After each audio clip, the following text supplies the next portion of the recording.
ESP Media. Oya yemba nzembo oya bitumba libota nanga esengi lola. Ezolo ba ebele bien-aimé dans le Seigneur. Nzambe ba invoka kaina nzela lo sambo. Na Jérémie 33 nde tobenga ka nzambe. Maintenant nous na mona te moto atalela nzambe pe vina yetika la lolenge moko. ESP Media. Pozanga vi opote na salela yo yepowa. Na souhaita te pe na yeba kate un jour na kozala mosali na yo nkolo. Obendanga kati na libota nanga. Oponanga kati bato kitoko kolekanga. Obimisanga na kati bato milai. O préféra yo ponanga moto pamba. ESP Media. Bango bitumbeza nanu. Bo obstacle zali, ba problème ekoya. Elingi koloba te ke soki nzamba zana yo ndoko kuta na mikakata note. La Bible nous dit que le malheur atteint souvent le juste, mais l'Éternel en délivre toujours. Okoki kozala na nzambe, nzamba zotambola na yo, azana yo bien-aimé dans le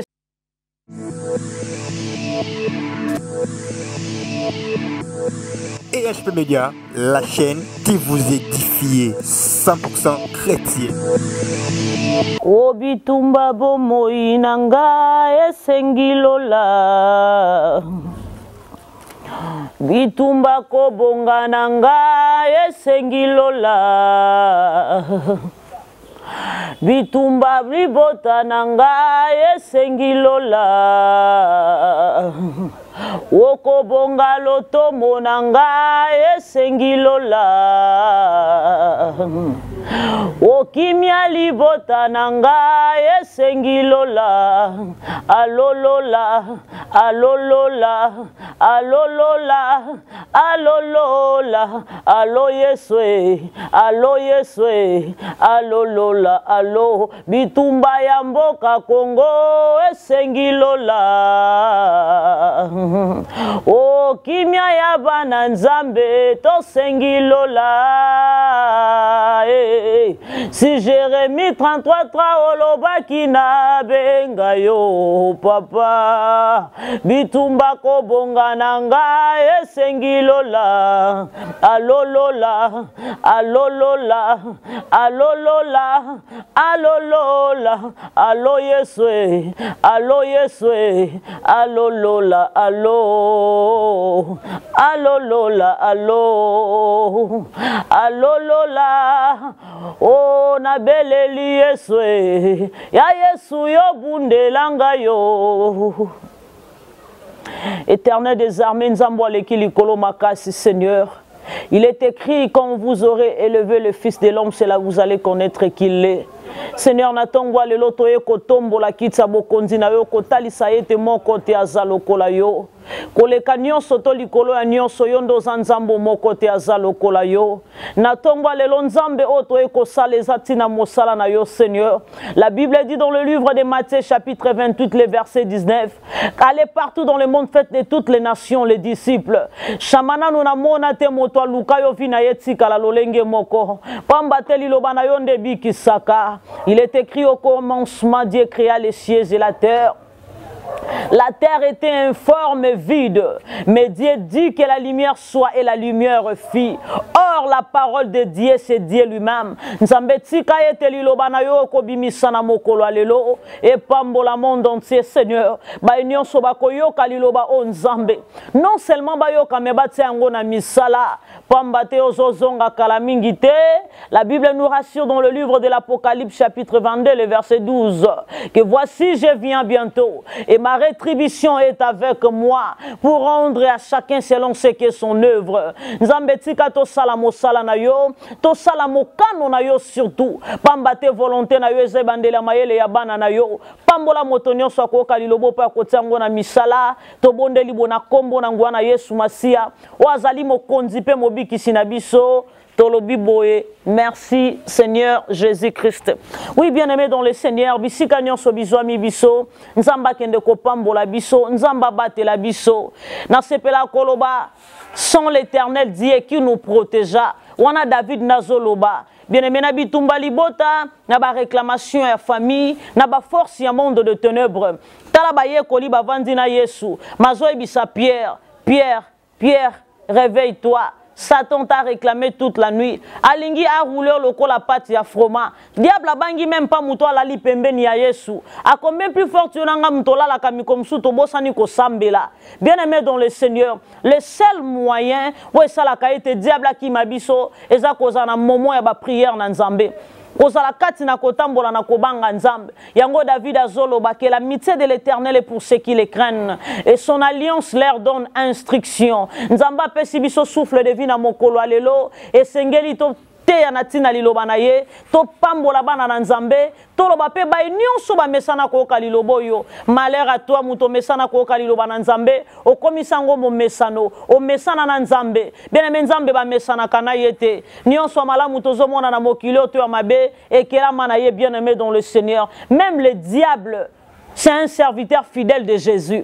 Satan est un serviteur fidèle de Nzambe. Alors, bisoba na Nzambe tokoki kobanga diable te. Il faut to résister liboso na ye. Na moyen nini oyo nanga tokoki ko résister liboso ya diable. Eza na moyen ya losambo. Tango moto akota kana mozindo lola efongwa maka. Tango moto fixa ka regard na ye pa ina Nzambe. Lolenge nini okoki ko invoquer Nzambe. Ndenge na uti ko yemba Nzamba pambola mama na biso. Oya yemba nzembo oya bitumba libota nanga esengi lola ezolo ba ebele bien-aimé dans le Seigneur. Nzambe ba invoka kaina nzela lo sambo na Jérémie 33 nde tobenga ka Nzambe. Maintenant nous na mona te moto atalela Nzambe pe vina yetika la lolenge moko. Certainement ko luka Nzambe za facilité ko kangama Nzambe epesameli moto nyonso te pamba te moto andimi ko kangama na Yesu andimi ko mema yekulusu.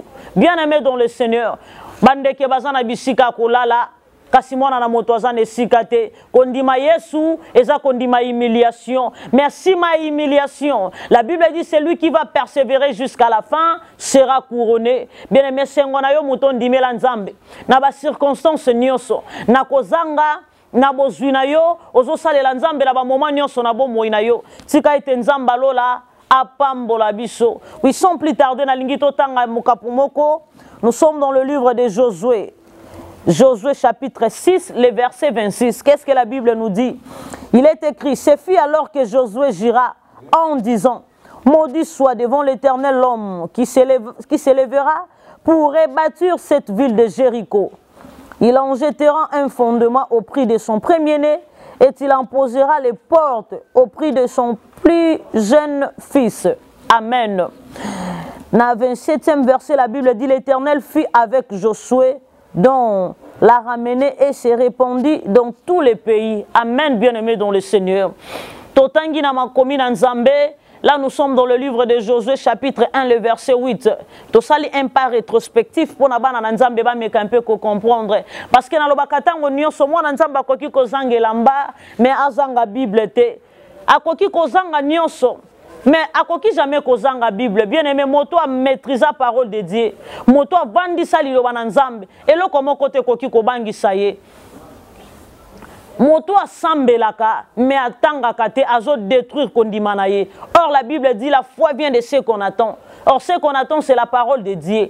Tango zo méditer mingi, bien aimé kondimana yo pe zokola. On peut comprendre que Dieu est sans limite.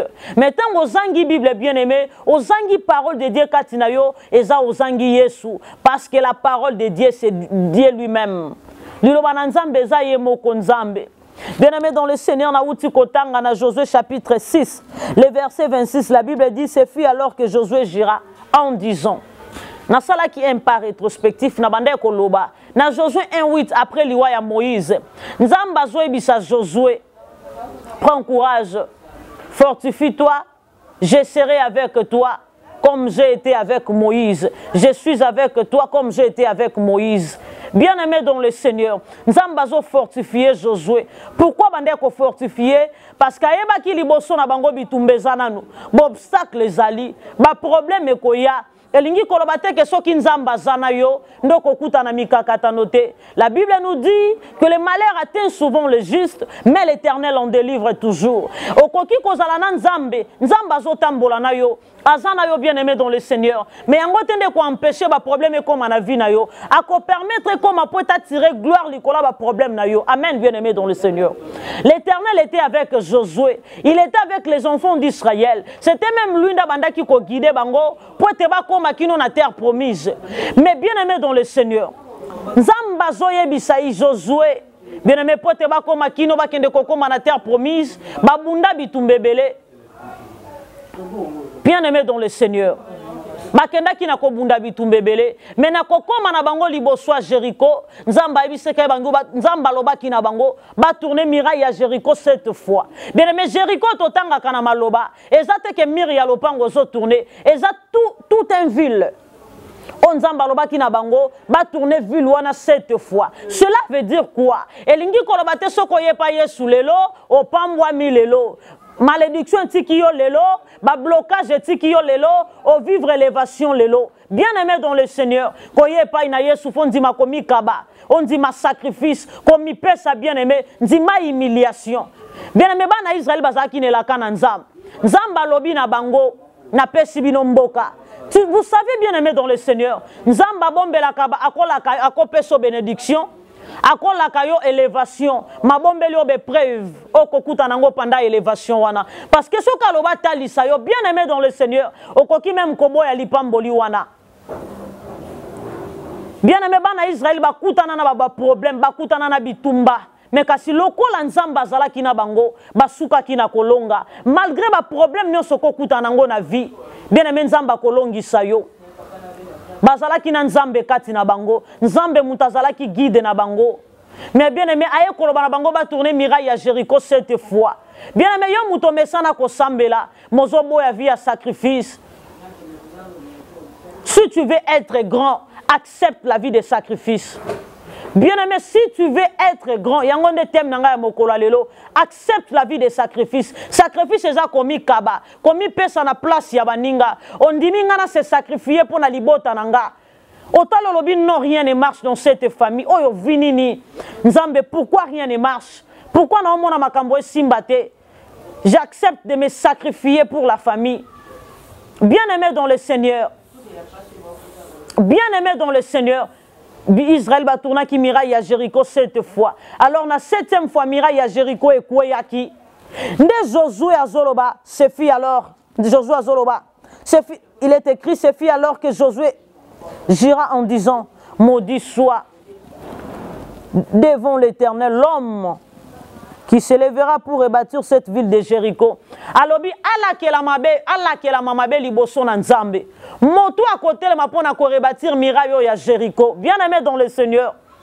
Na ebite kati na libota na bino moto nini ya telema. Oya loba na libota o moto akoki ko bimisa mutu azate. Dans ce monde, il y a des gens qui souffrent. Or, nous avons un Jésus qui est dans les cieux. Osomona makambozo simbate bien aimé dans le Seigneur, il faut telema. Après avoir kokwa sa miraille à Jéricho, Josué a télémaki, alors baki Allah qui est la mamabe, moto à côté ma pona ko rebâtir miraille à Jéricho. Alors bien aimé dans le Seigneur, na ebite na libota na bino nanya téléma asaka maloba mabe likola bomo inabino, ezana ba famille mususo ko koti libala malade bandi fozonga na famille. Ozomona mutazo meka ko bimisa mutu mais rien ne marche. Maladie est comme répétitive. Alors, comme ça même, oh, maladie à famille n'abisso, non. La Bible dit, vous me servirez, et moi, votre Dieu, j'éloignerai de vous la maladie et la mort. Maladie est cause à la vie à moi, nanzambete. Il est écrit, ne savez-vous pas que votre corps est le temple du Saint-Esprit? Nous autres, mon lit, mon nzambe, zovan déjà manipulé. N'a pas pouvoir, il y a monde de ténèbres. Est-ce que l'ouki nzambe? Est-ce que télémi pour nabo moinayo? Nanyangwa telema na bomo inabino alakela bino mabe. Bible zoba Josué a telema. Alors ba alakela mamabe moto à côté ma pona ko rebâtir miraille à Jéricho. Bien aimé dans le Seigneur. Wanezala ki maloba mosali na nzambe. Nalingi totanga lisumo kapomoko. Un roi, nous sommes en un roi. Un roi chapitre 16, le verset 34. La Bible dit de son temps. Hiel de Bethel bâtit Jéricho, il en jetant le fondement au prix d'Abiram, son premier-né. Il en posant les portes au prix de Ségoub, son plus jeune fils, selon la parole que l'Éternel avait dite par Josué, fils de Nun. Bien-aimé, et l'équipe Amboula est belé, bien-aimé. ezwa bambula sambo tukusa bambula ebele ele koleka. Bible zo ba yel de Bethel aye kotelema alobinga na kotonga mirayo ya Jericho. Mais na yebi etezalaki na bato bande ko yebisa eza na mosala nzambe moko aleka. A déclaré aloba mutu a côté ma pona ko rebâtir mirayo ya Jericho. Tango kaka ko banda kotonga kufela mwana liboso. Tango koma na suka ako perdre mwana na ye ya suka. Liel de Bethel alobi non eza nango ka makambo loba ma esieleka. Il faut kotonga miraille oyo. Ozo s'entêter mozo mona rien ne marche. Bien aimé, est-ce que pourquoi poso koka koluka nzambe? Ozo mona ke makambo ezo simbate. Bien aimé nzamba yaka kolobelo même na bandoto. Il est écrit Dieu parle tantôt d'une manière tantôt d'une autre. Mais cependant que batonde bazwa ka garde te. Bien aimé nzamba yaka kolobela bana na ye. Nzamba tika kate mabe pré comme là-bas oye son que ya prévenir. Bien aimé na lingi na lobelo komoko. Avant na lekana na délivrance ya vinanga, avant même na commencer le nzambe. Na bande son na lali na lota bangando ba olandanga. Non mi mona na kati ya mai na zo nager. E mona la muki na kongo mituna nazala ka ndoki to ndenge nini. Pourquoi na mona bangando na zo mi mona na kati ya mai na zo nager. Oh nzamba bande koleka na nzela na nga zo lobelanga na ndoto. Eza na ba grâce eza kati na nga monde de ténèbres ya ki ko étouffer ba zipi ba tiela mba na bango. Oh makambo nyonso bande kolobelanga na ndoto ezalaki vérité. Mukolo moko na lali na zo lota ndoto na bali. Na lati kitoko nazaki bien maquillé. Nazomi mona na bali ngando tozokota na ngando. Ezalaki langage nzamba bande koloba na nga na ndoto ke babali so na monde de ténèbres. Or na monde d'esprit banyama balata ka ba identité ya bato. Ngando wana ezalaki mutu mobimba onga na balaki. Tata moko mokolo babali sanga na libota. Mais tango na ye koluka délivrance ya bomoi nanga. Makambo na bande kolota na ndoto ezalaki ya solo. Na telema kipona tina bomoi nanga. Nzamba kangola bomoi nanga. Pelelo o nzamba takati nanga ebima. Nanzela nanga bato bazobika, bato ebele bazo kangwama, bato bazo pambolama à cause ya parole nzamba takati nanga. Bien aimé dans le Seigneur. Yel de Bethel bandi kotonga. Bien aimé Bible zo batanga bandi kaka kotonga. Aye ko perdre mwana na ya liboso alobi teza nango ka coïncidence. Le quoi bato balobaki et coïncider pe na perdre mwana nanga liboso. Akomi na suka po eta silisa. Bien aimé dans le Seigneur. Mwana na ya suka kufi. Or, au commencement, Dieu créa les cieux et la terre. La Bible dit au commencement, la terre était informe et vide. Il y avait les ténèbres à la surface de l'abîme. Dieu dit, la Bible nous rassure que la vie et la mort sont au pouvoir de la langue. Au moni mo lilu etelema na bombo inayo, ba maladie za la ka répétitive na bombo inayo soko telemi, au komona visitation loboko na nzambe. Bien-aimé dans le Seigneur, tango aye ko poser fondo, aye ko perdre bana ye, ndaye ko comprendre que malobe zalaka na pouvoir. Oh muto apprendre ça qui maloba na zambo sali na nzambe. Alors ce matin na lingi na loba na yo, Josué a mokolo ya lelo bien-aimé dans le Seigneur. Josué si aleka. Nzambe na biso nzambe abakufite. La Bible dit ma parole et ma prédication ne repose pas par les discours persuasifs de la sagesse de l'homme, mais sur une puissance de la démonstration de l'esprit. Bien-aimé Josué Aleka, Josué Alelo, et quand ça attend Moussoun, quand on a bien moko Aleka, aloka maloba maloba moko likola bomo inayo bien-aimé dans le Seigneur. Peut-être un problème na mosala nzambe moko, or nzamba zala kasima maloba basali naye pe akokisaka. Nous sommes dans le livre de 1 roi. 1 roi chapitre 17, le verset 1er, la Bible dit, Élie de Tishbite, l'un des habitants de Galade, dit à Akab, l'Éternel est vivant, le Dieu d'Israël dont je suis le serviteur. Il n'y aura ces années si ni rosée ni pluie, sinon à ma parole. Élie a lobi na parole na nzambete, mais na parole na ya lobi ane oyo, et qu'on n'a qu'à vous la terre. Na malobanaye abina malobana nzambe te mena malobanaye pourquoi santetaki parce que yebi ke nzamba zala kasima maloba basali na ye bien mena yebi tena na loba maloba mabeli kolo abomo ina yo Et cause na mosala nzambe moko yo manka respect oyo mona ki e pamba mosala nzambe musoko mona ya latielo ko katana me nzamba vandi na nzoto lambe katana wana azwa kankembo na lolenge nyonso ya lingeli kasi yo manka ye peut-être respect o finga église moko songolo o minimiza moto nzamba zozwa na considération. La Bible dit ne touchez pas à mes oins mais kasi lokola yo simba ki personnalité na ye aloba maloba mabe likola bo moina yo pe aujourd'hui rien ne marche. Est-ce que koki kozonga kati na moto na yo o meka un peu kotala na ngwa déclarer maloba mabe likola vi na yo o lelo zo mona ba effet bien aimé malobe zalaka na pouvoir Josué alobaki mais yel de betel aye ko vivre ngwa perdre bana na yemi balé nana loba mabe likola bo moina yo nana saka mabe likola vi na yo bien aimé nini ozo vivre na bo moina yo ozo constater que za na moto moko nda loba on azo vivre bien aimé zalaka na bitida kotele mela maloba ezana bato musu bazana bitida koloba mwana modèle nazo monelo mobulu boy tozo mbonga libala neto tsana nzete po akozonga yo moni yango eza ba aventure ale komi pe ko influencer vi na yo bien aimé na loba maloba mabeli kola bo moyi na yo ozo reconnaître nini mutu moko loba mabeli kola bo moyi na yo peut-être nzamba le kaka nzela na yo lobela kayo na bandoto ketala likambu boy salama nzamba tikaka jamais mabe komela bana na esonke ya prévenir bien aimé nzamba lingaka biso mingi soko zomona zo telemisa basali na ye po te ba ya kote ya liloba na ye po te bana na ye babika soué na ye zalaka un jour biso nyonso tokota bokonza likolo alingaka ko perdre milimo na ye te. Jésus-Christ nous aime. La Bible dit car Dieu a tant aimé le monde qu'il a donné son fils unique afin que quiconque croit en lui ne périsse point mais qu'il ait la vie éternelle. La Bible dit quand on verset wana tozo kita na Jean 16 tozo kita.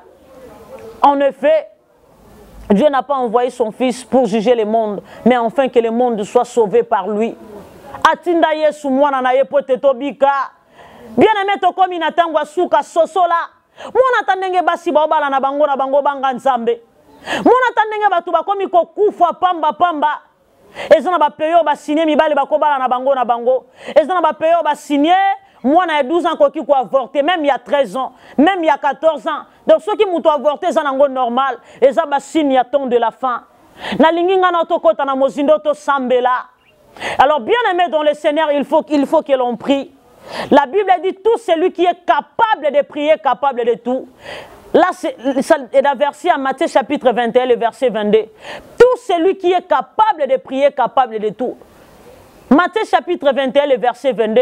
Tout ce que vous demanderez avec foi, par la prière, vous les recevez. Nanzela lo sambo mundelo ezalakate.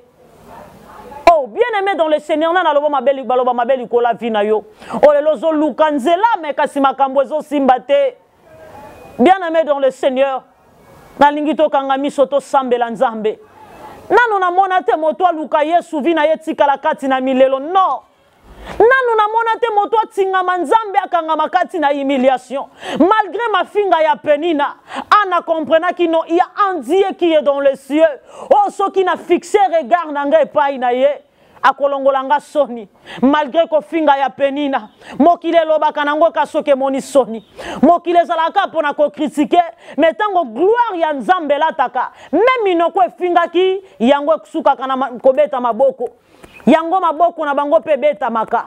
Bien aimé dans le Seigneur et comme itango ngana yo to luka nzambe to kota na mozindo ya losambo na lansaki programme moko ya prière o fallait to kota lobby live mais nzamba permetta quitter. Bien aimé dans le Seigneur, nzamba ko sunga biso semaine prochaine toko prier en ligne. Bien aimé dans le Seigneur na lingito sambela. Na lingito sambela. Bisike zomi na lingo kangami so tobelela Yesu. Tobelela nzambu akwe isaka bifelo. Oh nzambe na bombo bisika muto amona nzela te. Oyibi tango moto koma contre mira lobinga na suki wana nzambe siaye.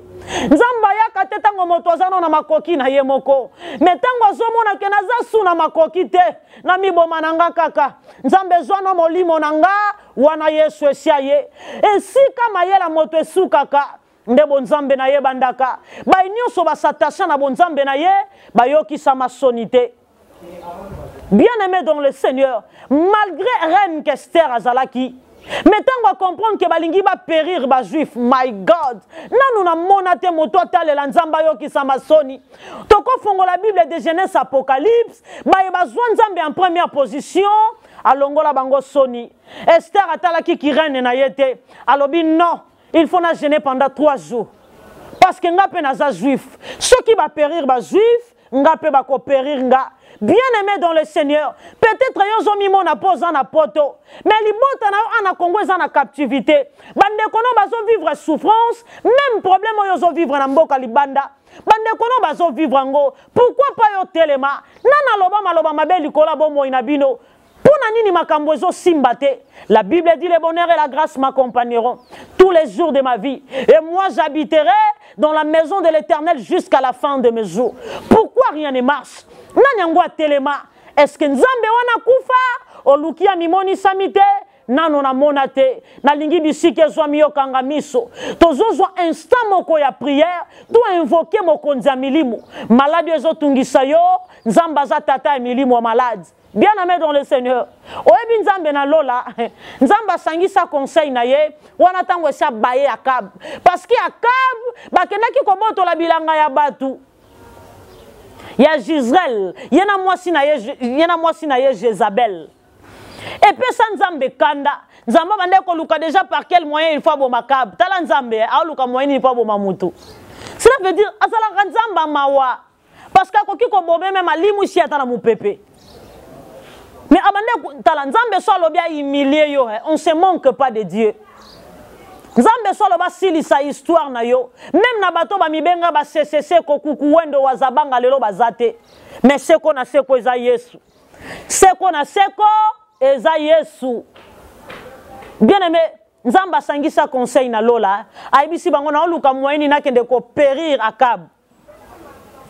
Esprit à mensonge. Pour comprendre que Mili Monio Swambindo et Tosa Kalibo Nzambe, il est le père de tous les esprits. Mais esprit à mensonge quoi apparaître liboso nzambe et lobi Seigneur bisoto kende na bisoto lata mino kwa ba prophète wana mili mo mensonge et ko se présenter pa na nzambe ba lata mino kwa ba prophète nyo sona ka po Akab akende bitumba na Galade po ba bomaye omoni mili mo nyo sozo tourmenter vi na yo ici fin nzamba loba e kotosa. C'est lui le père de tous les esprits. Ozo reconnaître des grandeurs na yete, yango zo mona bika monete, talomoninga. Nga sonzamba ebisinga zo nyonso za nango pesanga na pesaka. Yango na na facilité ya kozanga te na vinanga. Ata mukolo moko te nzamba vinanga permettant na la nzala. Parce que soka ebisinga zoka 200 francs noza na sac nanga pianga na piaka. Nandima na tika na maboko pamba pote na yebi, l'or et l'argent appartient à lui. Na lingo kangami soto sambela. Elia Nzambe Elia Komitango libota na yebika Nzambe Komitango Yesu pasola lola bikamwe salama Yesu Nzambe Komitango Nzambe bikamwe salama Yesu babeli babike Yesu oloba naza monoko na yo Nzambe oloba naza monoko na yo Yesu Yesu bien-aimé dans le Seigneur zala concentré d'ici kozolandanga na lingo zala très concentré na présence ya Nzambe tozo fixer regard na biso epai na Nzambe bisika biso mi biso maboko na biso eza kotombwamba tozo belela kombo na Yesu. Il est écrit invoque moi et je te répondrai. Ozo bisa Nzambe Nzambe na ngai où eza identité na ngate nani a imposé nga vie oyo ba imposé nga na monde de ténèbres nani alatisi nga elamba ya soni o préparanga na gloire. Mais bondo kelingi soneza la vinanga belela kombo na Yesu to bondeli bona kombo na ngwana Yesu Masia. Éternel des armées, nzambo aleki likolo makasi. Natomboli maboko nanga likolo Seigneur. Oloba nanga priska mokile koloba eto simbikisi. Menzambe nga na ebete na mélangeant na kisite. Na confia yo bomo inanga. Moto nyonso akoti kolanda émission zo sambela nanga longo. Nazana besoin na recevoir ba témoignage. Loboko na nzambe localiser moto nyonso. O akangami na hôpital, azana maladie chronique. Bisika mayela mingange suki, moto nyonso posa bana nzambe via médiocrité via kozanga koluka nzambe ba barrière batsela bana na bato ekweya na kombo na Yesu na telemi lokola Josué alakela mama be moto alakela ki bana na yo Seigneur Jésus. La Bible dit Ribin a été maudit par son père Jacob, mais tango Moïse a longoli malédiction. Un père biologique peut maudire, mais quand un père spirituel vient, azana makoka kolongo la malédiction papa ya bonzoto ataki likola bomoina ye. Seigneur na déclaré likola motonyon sur landine mission oyo. Oya sambeli na biso elongo. Oya zalaki na problème ya finance. Finances à la déclencher au nom de Jésus. Et si kamo lili elata kinzoto e panzana na kombo na Yesu. Butu ya lelo nzambe yo talisinga makambo minene. Oyo lobi na ngana bandoto e salema. Nzambe na tomboli maboko na ngali kolo. La Bible dit là où foulera la plante de votre pied, je vous le donne en possession. Yawe même ici ka o makolonanga enyati. Lolenge ba sacrifier ngo pona kolukato passer message. Monde entier ba yo kalilo bana yo na lingi bikamwa ye salema. Nzambe na makoki nyonso. Nzambo aleki likolo makasi. Oui bien-aimé tozo sambela. Ozo ebisa nzambe. Nguya nini o poseda bombo inanga. Amwe kozala nzambe baluka koyo kisama kasoni. Loba na nzambe Jéricho nyonso etelema na bomo inanga ye kweya. Il est écrit Jéricho était barricadé fermé. Personne n'entrait et personne ne sortait. Nzamba zo ebisa Josué. Aujourd'hui, je livre Jéricho entre tes mains. Nzambe si a livré banguna na yo na maboko na yo. Ibanda ko ebisa nzambe ba kweya. Bato nyonso batelema lokolo obstacle ya voyage na yo. Ya libala na yo. Ya élévation na yo. Lelo ba kweya poete ko kweyisa Jéricho. Na lobi Jéricho etelema na bomo na yo. Lelo ezo kweya. Même si ezana ba pouvoir ya maloba ya résistance. Jésus-Christ est le père de tous les esprits. Jéricho wana ezo kweya. Manareba santa. Roke ya mana Lelo Jéricho anezokweya. In the name of Jesus. Nguya na nzambe ezokweisa. Obstacle nyonso na bomo ina yo. Bisika batelemi saki mondelo. Baloba ki oza na droit ya komona bolamu te. Ozo mérito vivre excellence te. Oza na droit ya ko vivre réjouissance te. Jéricho ne kweyi na kombo na Yesu. Et kweyi au nom de Jésus. Et kweyi na kombo na Yesu. Nazo kweisa barrière ya monde de ténèbres. Na kweise Jéricho wana na kombo na Yesu. Na kwa ici Jéricho wana au nom de Jésus. Nzambe barrière ya monde de ténèbres Seigneur. Bisika batiaki barricade. Na kwa ici yango. Na panzi yango na kombo na Yesu. Nzambe soko ebinga na recevoir ba témoignage. Na yoka batu kobenga nga ba vivre bikamwa nzambe nanga. Na tomboli maboko nanga likolo. Makomi na yo ezoloba. Moïse na bitumba na Amalek. Moïse maboko likolo. Amalek azokweya. Moïse maboko ekiti. Amalek azolonga Israël. Nzambe na tomboli maboko likolo. Moto nyonso azinga makina ba pouvoir ya libota. Même si eza esprit à folie. Ba force ya monde de ténèbres, ba pouvoir ou ligota qui vit à banana nzambe. Na qualité à mosali na yo nzambe. Je libère l'onction maintenant. Si réellement tu reconnais que je suis ta servante, nzambe na sacrifier bo mwana na ngai epai na yo. Na sacrifier bo lenge na nga pona mosala na yo. Na lingi monde entier. Oya koyoka liloba o shama mera basanta. Reshaka eskora manare basanta. Seigneur, je sais que tu peux tout et que rien ne peut s'opposer à ton égard. Souffle maintenant, éternel des armées. Il est écrit ce que l'œil n'a point vu et que l'oreille n'a pas entendu, mais l'esprit de Dieu le sait. Même s'il y a un esprit le Dieu qui m'a délivré des esprits des eaux, mais l'Éternel a dit non, puisque tu es appelé à me servir. L'Éternel qui m'a délivré des esprits des eaux. Akangola motonio soit troublé l'esprit à mari de nuit. Moto a tourmenté l'esprit à femme de nuit. Seigneur Nguya na yo localisé. Oh Sambe na makoki nyonso. o nzambo akoka na nyonso, o nzambo aleki likolo makasi, nzambo aza sans limite, nzambo aza sans mondelo. Yesu na ngai nzambe na makoki nyonso. Nani aza malade maintenant zwa lobiko? Nani azolala libanda nzambo aboya kovanda na ndako? Oh my God. O batonga na maboko wa bato te po ete biso bana na ye tozala stable. Jésus biso bana na yo toviva na conjoncture ya mboka te, mais todépendaka na volonté ya bonzambe na yo. Souffle Jésus, je libère l'onction partout dans le monde entier. Je libère l'onction partout dans le monde entier. Je libère l'onction partout dans le monde entier. Nzambe na makoki touche mitemo eza sensible. Touche mitemo eza sensible Jésus. Touche mitemo eza sensible yepowa. Nzambe na makoki nyoso. Nzamba vinanga. Nzamba vinangai na préféré na tombola yo pona kosilisa losambo oyo. Oui bien-aimé dans le Seigneur bisike zwami yo. Bato zola nanga na lingi fukama. Na lingi to adorer Nzambe. Na lingi to élever kombo na Yesu. Na ebite problème nini ozo traverser.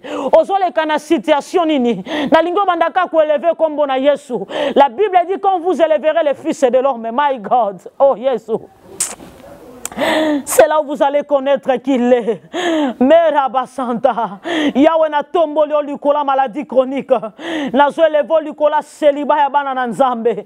Na yeko tombola olikola ba mari de nuit shama. Na tombola olikola ba femme de nuit yepowa.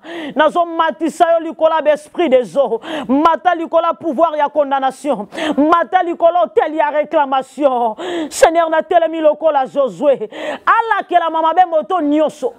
Ya yoki lelo bana Nzambe ya mokola lelo ala kela mama be motu akotela mapona koluka kola kela ye surtout moto akoyoka pe kotiango na misala. Seigneur na lobi na maloba nanga si réellement je reconnaître que je suis ta servante, ouvre les églises du ciel. Ouvre les églises du ciel. La Bible dit quand je fermerai les ciels et qu'il n'y aura point de pluie, quand j'enverrai la peste parmi mon peuple. Si mon peuple sur qui est invoqué mon nom, si milice cherche ma face, je guérirai les pays. Yahweh tango yango se kokina mona lobo kona yo. Nzambe na lingi na recevoir ba témoignage ko ute pa ina yo papa. Okatanga pongi butu nyonso poto solo la Nzambe. Yahweh vi oyo mutu imposenga yango pona salela yo. O imposanga vi opote na salela yo yepowa. Na souhaita te pe na yeba kate un jour na kozala mosali na yo nkolo. Obendanga kati na libota nanga. Oponanga kati bato kitoko kolekanga. Obimisanga na kati bato milai. O préféra yo ponanga moto pamba. Tu m'as dit l'Éternel Dieu ne considère pas ce que l'homme considère. L'homme voit ce qui frappe aux yeux, mais l'Éternel Dieu voit les cœurs. Yondo yebi moté, mon Seigneur. Or la Bible dit on donne que ce qu'on a. Na transmettre un gouya ou ezakatinanga. Na libérer onction ezakatinanga. Yawe vide des prières yo sema katina makina nanga. Na transmettre ango na libota na yo Nzambe. Ba nyonso ba yo kililo bana ona mokolo lelo. Sika ete Nzamba lola. Okende na kopambola monde entier. Oui, bien-aimés dans le Seigneur, nous sommes arrivés à la fin de cette émission.